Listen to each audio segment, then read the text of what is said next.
हाँ बेटे, तो आगे देखोगे इलेक्ट्रिक फ्लक्स पर हम चर्चा करते हैं। एरिया वेक्टर तक हमने पीछे पढ़ाया था आपको, तो किसी टेक्निकल प्रॉब्लम की वजह से वो हमारा हट गया था। एरिया वेक्टर आपको पढ़ाया था, तो इलेक्ट्रिक फ्लक्स को मैं आगे ज्वाइन करता हूँ। एरिया वेक्टर सिंपल ये आपने पढ़ना है, जहाँ पर आप एक परपेंडिकुलर ड्रॉ कर दो किसी भी कोरस्पेंडिंग सरफेस पर आउटवर्ड। 3D सरफेस के लिए, 2D के लिए इनवर्ड भी हो सकता है और आउटवर्ड दोनों हो सकता है। तो ध्यान करना, जैसे मैं थोड़ा सा फिर करा देता हूँ, हालांकि वो वीडियो कट किया था उसके बाद ही मैं देख रहा हूँ। जैसे मान लो सिलेंडर ले लिया,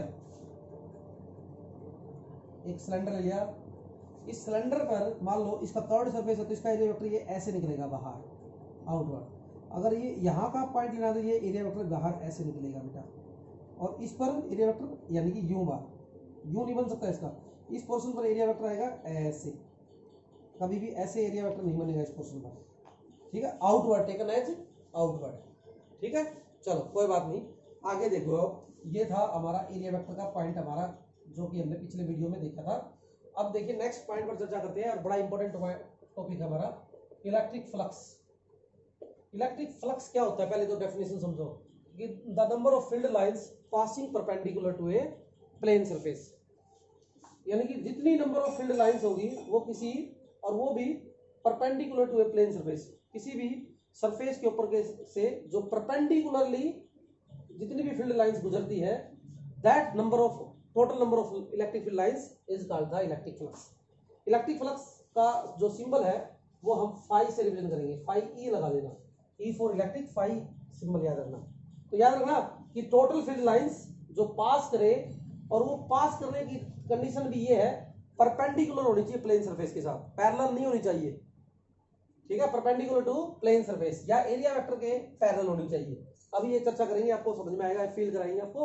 तो देखिए जरा ध्यान से, तो पहला पॉइंट देखिए, मान लो ये हमने इलेक्ट्रिक फील्ड लाइंस दे दी और एक ये एरिया वेक्टर दे दिया पिक्चर, तो आपको समझ में आ गई कि इसके अंदर से इस एरिया, ये हमने कोई एरिया ले लिया बेटा, इस एरिया के अंदर से दो लाइनें गई, तो इसका इलेक्ट्रिक फ्लक्स कितना बनेगा, 2। बस इतना याद रखना है, ठीक है। अगर इलेक्ट्रिक फ्लक्स कम है तो ये पॉइंट याद रखना। चलो कोई बात नहीं, कि यहाँ पर 2 लाइनें गुजरी है तो इलेक्ट्रिक फ्लक्स इसका 2, यानी कि गिवन एरिया के अंदर से कितनी इलेक्ट्रिक। और ये एरिया वेक्टर जो आपको दिखाया गया है, ये समझ में आया है, ये एरिया वेक्टर यूं नहीं है, ए यूं है ये, और लाइनें यूं दिखाई है, ए यूं निकल के गई है इसके अंदर से, यानी कि इस सरफेस के ये परपेंडिकुलर है, ठीक है। इस सरफेस के ये परपेंडिकुलर है, तो ये आपको ध्यान में रखना है, ठीक है। आइए चलो एक पॉइंट और देखो, आपको देखो इसमें गैप ज्यादा दिखाई दे रहा है, तो यहां पर इलेक्ट्रिक फील्ड क्या दिखाई दे रहा है तुम्हें, वीक। हालांकि इलेक्ट्रिक फ्लक्स का फॉर्मूला मैं आपको सीधा लिखवा दूं तो होता है E A cos theta. Electric flux directly equal to electric field, electric field ज्यादा होगा, एरिया ज्यादा होगा, और cos थीटा पर डिपेंड करता है। ये किताबों में सीधा सीधा दे दिया जाता है, लेकिन मैं आपको थोड़ा सा फील करा देता हूं, आपको समझ में आएगा। जरा देखो ध्यान से, अगर मैं ये फील्ड लाइंस को कम कर दूं, यानी कि इसको स्ट्रॉन्ग कर दूं, स्ट्रॉन्ग का मतलब क्या हुआ कि पहले इलेक्ट्रिक फील्ड यूं चौड़ाई ज्यादा है, अगर इसको मैं भिड़ा कर दूं तो ऑब्वियस सी बात है ये इलेक्ट्रिक फील्ड क्या होगा, ये ज्यादा होगा, ये ज्यादा होगा, ये ज्यादा होगा। ये पहले बताया था भैया, क्राउडेड जो लाइनें होंगी वो स्ट्रॉन्ग इलेक्ट्रिक फील्ड को रिप्रेजेंट करेगा, और कम दूर दूर जाएगी तो इलेक्ट्रिक फील्ड वीक होगा। यानी कि अगर मैं एक पॉइंट यहाँ लूँ, एक यहाँ लूँ, तो दोनों में इलेक्ट्रिक फील्ड ज्यादा का होगा, तो यहाँ ज्यादा होगा, यहाँ कम होगा। तो इसका मतलब मैंने क्या किया, अभी गैप ज्यादा था तो मैंने क्या किया, देखो एक गैप कम कर दिया, और यही एरिया के अंदर से देखो लाइनें कितनी जा रही है, 1 2 3 4। इसका मतलब क्या हुआ, इस केस में हमने क्या किया, इलेक्ट्रिक फील्ड को बढ़ाया ना, बोलो इलेक्ट्रिक फील्ड, अरे गैप कम कर दिया तो इलेक्ट्रिक फील्ड बढ़ा दिया, और इलेक्ट्रिक फील्ड बढ़ा दिया तो ये गैप कम हो गया, तो ज्यादा से ज्यादा लाइनें इस एरिया के अंदर से गुजरेगी, और ज्यादा से ज्यादा लाइनें गुजरेगी तो इलेक्ट्रिक फ्लक्स बढ़ेगा। तो आप देखो कितनी लाइन गुजरी इसमें, 1 2 3 4।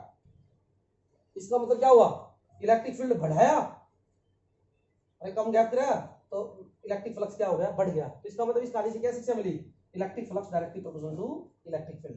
पहला पॉइंट समझ में आ गया होगा सबको कि नंबर ऑफ फील्ड लाइंस बढ़ जाएगी अगर हम इलेक्ट्रिक फील्ड लाइंस को बढ़ाएंगे तो, ठीक है। अच्छा दूसरा पॉइंट देखो, अगर मैं इस एरिया को थोड़ा सा और बढ़ा दूं तो ये लाइन भी तो ऐड हो जाएगी यार इसमें। तो आप जरा देखो, मैंने एरिया बढ़ा दिया तो ये लाइन देखो 1 2 3 4 5 6 लाइनें गुजर गई। तो इसका मतलब ये हुआ अब इलेक्ट्रिक फ्लक्स क्या होगा, 6। और ये कब हुआ ऐसा, ये एरिया को मैंने बढ़ा दिया, एरिया को बढ़ाया तो ये फाई की वैल्यू बढ़ गई, तो इसका मतलब क्या हुआ, phi directly equal to area. तो 2 पॉइंट आ गए, यानी कि एक तो ई आ गया, एक ए आ गया। Now the turn of cos theta, by cos theta not tan theta, sin theta. sin theta का प्रयोग क्यों नहीं लिया, tan थीटा क्यों नहीं लिया, sin का ही क्यों लिया, सॉरी cos का ही क्यों लिया। तो चलो चर्चा करते हैं। तो अब जरा देखो, इलेक्ट्रिक फील्ड की जो है की बार वो यूं नहीं दी गई है, अब की बार मैंने इलेक्ट्रिक फील्ड यूं दे दिया, और ये सरफेस है, सरफेस पर परपेंडिकुलर डालोगे तो एरिया वेक्टर तो ऐसे ही बनेगा भैया। ये तो हमेशा कोई भी सरफेस होगा उस पर परपेंडिकुलर डालना पड़ेगा। एक मिनट रुको बेटा।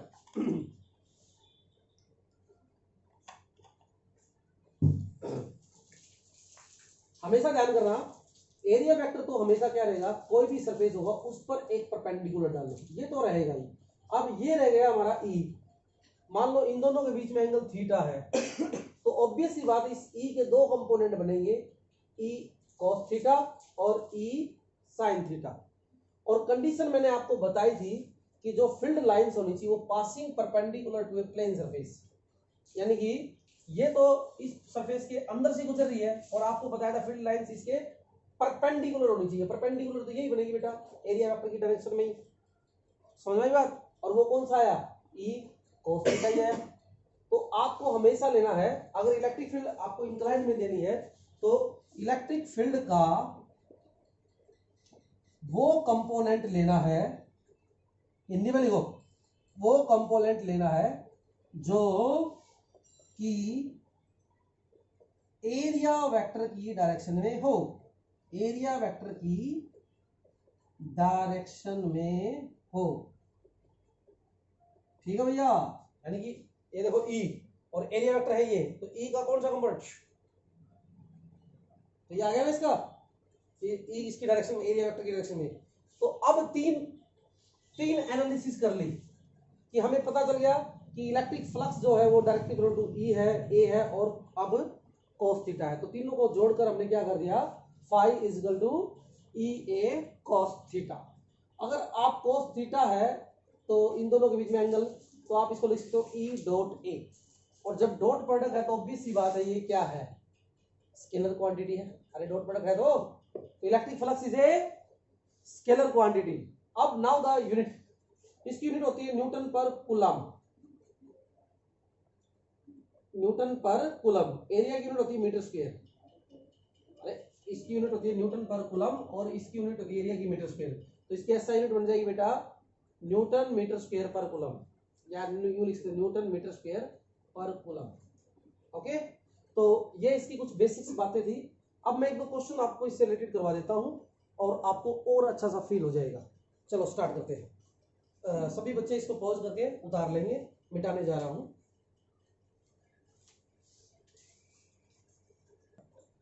हाँ बेटे, आगे देखो, इलेक्ट्रिक फ्लक्स की मैंने आपको कुछ क्वेश्चन और डाल रहा हूं।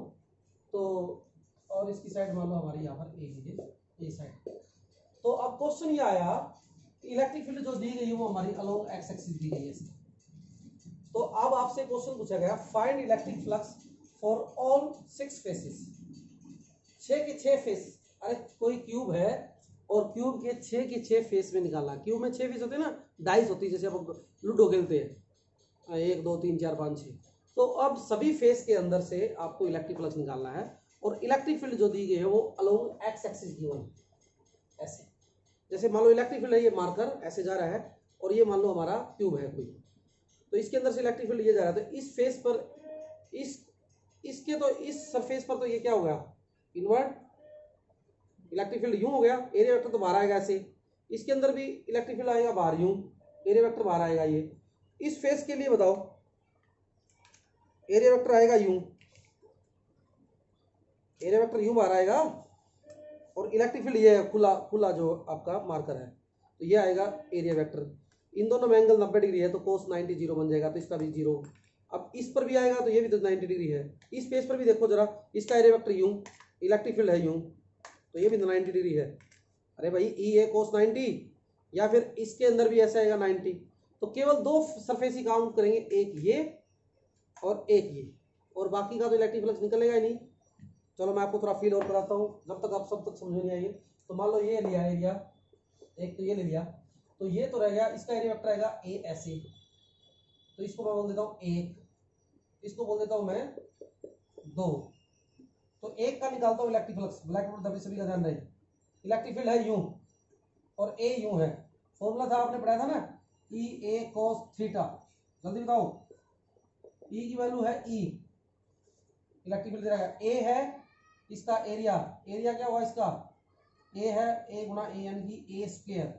एंगल बताओ जरा, इलेक्ट्रिक फील्ड है यूं, एरिया यूं, तो कॉस 180 डिग्री, बोलिए, और cos 180 क्या हो जाएगा, -1, तो ई ए स्क्वायर आ जाएगा। अच्छा 2 के लिए चलो, इस पर इलेक्ट्रिक एरिया वेक्टर हमेशा ध्यान करो परपेंडिकुलर डाल दो ऐसे, that perpendicular represent the area vector. Electric field भी यूं ही है बाय चांस, तो इन दोनों के बीच में एंगल कितना है, 0, और तब इलेक्ट्रिक फ्लक्स क्या बन जाएगा, help me, E A cos 0 और ई ए की वैल्यू क्या होगी, एरिया, एरिया स्क्वायर cos 0 1 होता है, तो ये तो आ गया इलेक्ट्रिक फ्लक्स 2 का। अब 3 का बताओ जरा, ये मान लो 3 है, ये मान लो आपका 4 है, वो 5 है और ये 6 है अंदर। अरे भाई ये 1 हो गया, ये 2 हो गया, ये 3 हो गया, ये 4 हो गया, ये 5 हो गया और ये 6 हो। तो आपको अभी तो समझाया था मैंने, इलेक्ट्रिक फील्ड यूं है, एरिया वेक्टर अगर यूं है, यूं आएगा तो, अरे भाई इलेक्ट्रिक फील्ड यूं है, एरिया वेक्टर यूं बाहर आएगा तो 90 डिग्री बनेगा। और हर केस में ऐसा ही बन रहा है कि आप अगर देखोगे 5 3 5 4 5 सॉरी 5 6 सभी के अंदर थीटा की वैल्यू क्या है, 90 डिग्री, और आपको जानते हो फॉर्मूला होता है ई ए cos 90 जो होता है वो 0 होता है, ठीक है। अगर टोटल निकालना इलेक्ट्रिक फ्लक्स तो आप समझदार हो, सभी को जोड़ दीजिए, 5 1 + 5 2 ऐसे ऐसे 5 5 6, आपको पता है 5 1 की वैल्यू माइनस का ई ए स्क्वायर है और 5 2 का प्लस ई ए स्क्वायर, बाकी की 0 वैल्यू है ही। अरे बोलो बेटा, तो आप टोटल 5 क्या आ जाएगा, 0। पहला आंसर। सभी बच्चों को समझ में आ जाना चाहिए, अगर नहीं समझ में आया तो अभी मैं एक मौका और देता हूं, और फिर भी समझ में नहीं आया तो एक मौका और देता हूं, और फिर भी समझ में नहीं आया तो अपने दिमाग का इलाज करवाए भाई, सीधी सी बात, ठीक है। तो अगला क्वेश्चन देखिए,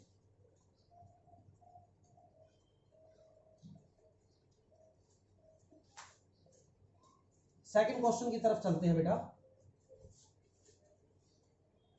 अब क्वेश्चन ये है, अरे भाई बुरा मत मानना, कभी दिमाग खराब कर लो अपना कि भैया ऐसे सर ने कह दिया दिमाग खराब, ऐसे ही मजाक कर, ठीक है। स्टार्ट करते हैं। एक सिलेंडर दिया गया है और इसमें इलेक्ट्रिक फील्ड आपको अलोंग एक्स एक्सिस दी है, तो अब इसका इलेक्ट्रिक फ्लक्स निकालो सिलेंडर का, इलेक्ट्रिक फ्लक्स निकालो इसका सिलेंडर का। अब मेरे को दिखाई दे रहे हैं तुम्हें सिलेंडर के अंदर 3 सरफेस, मान लो आर इसकी रेडियस है और लेंथ एल इसकी लेंथ, तो प्यारे बच्चों देयर आर 3 सरफेस, एक, अरे और 2 और एक ये कर्व्ड सरफेस भी दिखाई देती। तो मैं इस पे 3 एरिया वेक्टर लगाने वाला हूं, एक इधर एरिया, एक इधर एरिया, अरे बोलो बेटा, और एक इधर एरिया। अरे भाई परपेंडिकुलर लेना है, कोई भी सरफेस लेना है। अब क्वेश्चन खत्म, तो फाई इक्वल टू बनेगा, फाई 1 ले लेता हूं पहला, तो इलेक्ट्रिक फील्ड है यूं और एरिया यूं, तो एंगल, अरे भाई फॉर फर्स्ट के लिए एरिया है इधर, इलेक्ट्रिक फील्ड यूं है, तो एंगल cos 180, तो ई और एरिया क्या बनेगा, पाई आर स्क्वायर cos 180 फर्स्ट के लिए। अच्छा सेकंड के लिए बताओ, ई इलेक्ट्रिक फील्ड दे रखा है, पाई आर स्क्वायर ये तो रहने वाला है। 2 के लिए एरिया भी और इलेक्ट्रिक फील्ड भी दोनों सेम डायरेक्शन में, तो cos 0 और cos 0 1 होता है, बाद में देख लेंगे। अच्छा फाई 3 के लिए जरा देखना, ई और अब की बार एरिया पाई आर स्क्वायर नहीं बनेगा, ये बनेगा, और इसका एरिया क्या आ रहा है 2 पाई आर एल, तो एरिया बनेगा 2 पाई आर एल, लेकिन कोस जो बनेगा, क्योंकि इसमें जो था इलेक्ट्रिक फील्ड जो था वो यूं है और एरिया वेक्टर यूं है, तो 90 डिग्री नहीं बनेगा भैया, एरिया से बाहर इलेक्ट्रिक फील्ड यूं है तो 90 डिग्री बनेगा, और कोस 90 जो बनता है वो बनता है 0, तो ये फाई 3 क्या आ गया बेटा 0।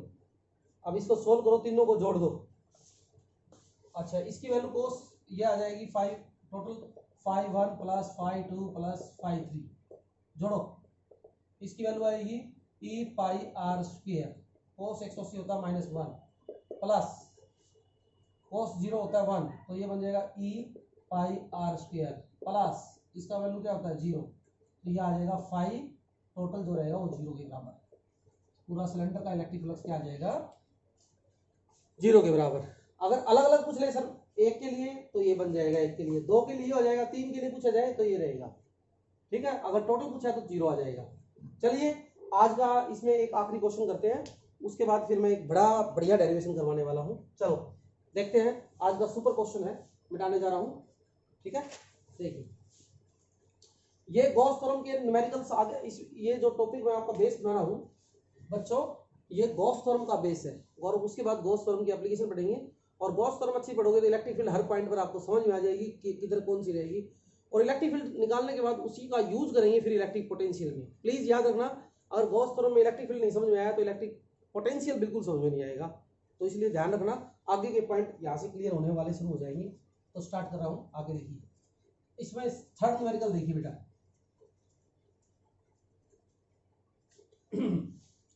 चलो इसमें दिया गया है इलेक्ट्रिक फील्ड दिया गया है E = E not x I cap. तो ये डायग्राम मैं थोड़ा सा यहाँ पर बना देता हूँ, थोड़ा सा और आपको समझ में आ जाएगा। जेड एक्स और ये वाई, और ये लिया मैंने यहाँ पर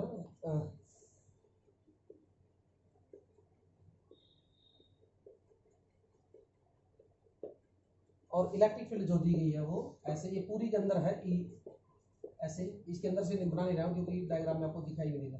और ये E की वैल्यू जो दी गई है बेटा E not x I cap, और इसमें एक खास बात ये है, ये ए साइड है और ये भी ए साइड है।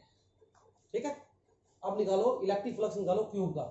सभी बच्चों का ब्लैक बोर्ड पर ध्यान रहे, नहीं तो ये क्वेश्चन समझ में नहीं आएगा।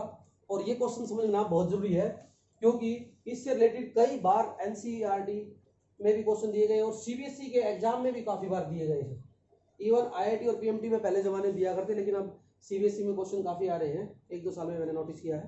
तो देखिए बच्चों, स्टार्ट करता हूँ। तो इलेक्ट्रिक फील्ड की डायरेक्शन अगर इसकी बात करूं तो ये तो एरिया वेक्टर इधर आ जाएगा, इलेक्ट्रिक फील्ड भी इधर है और टू सरफेस, इसके लिए एरिया वेक्टर आएगा ऐसे, और इलेक्ट्रिक फील्ड है अंदर।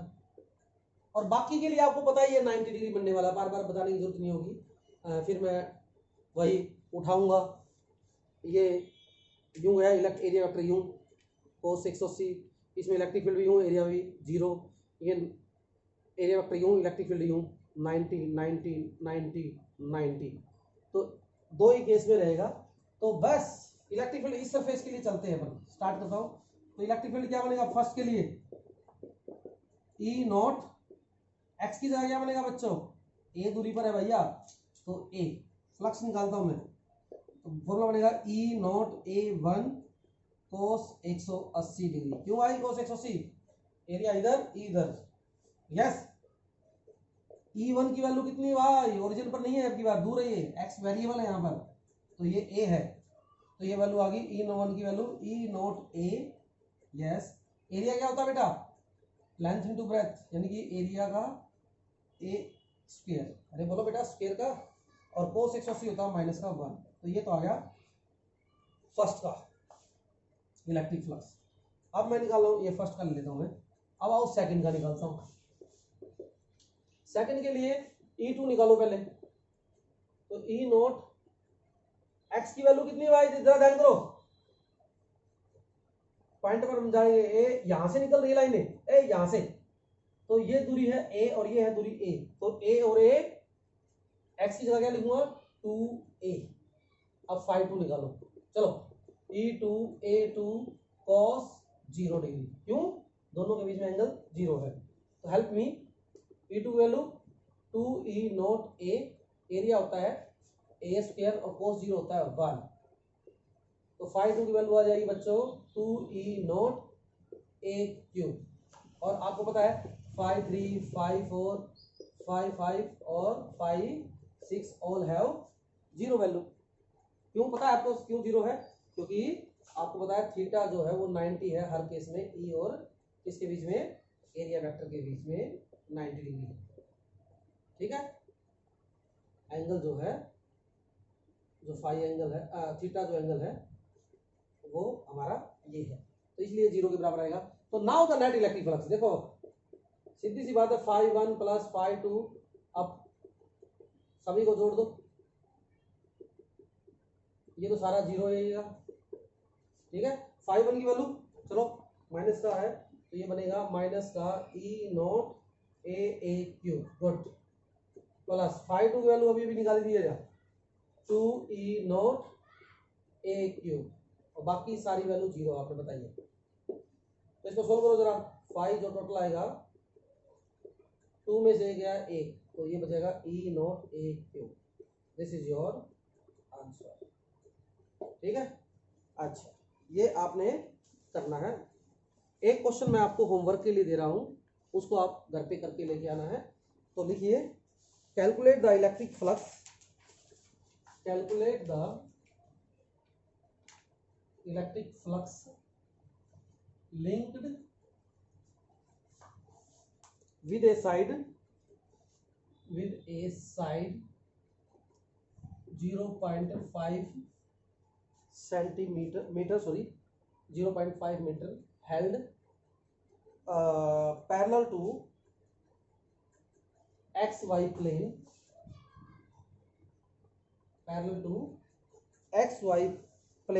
when an electric field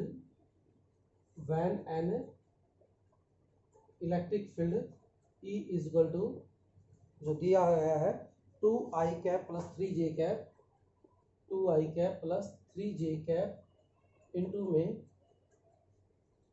10⁻³ newton पर कूलम।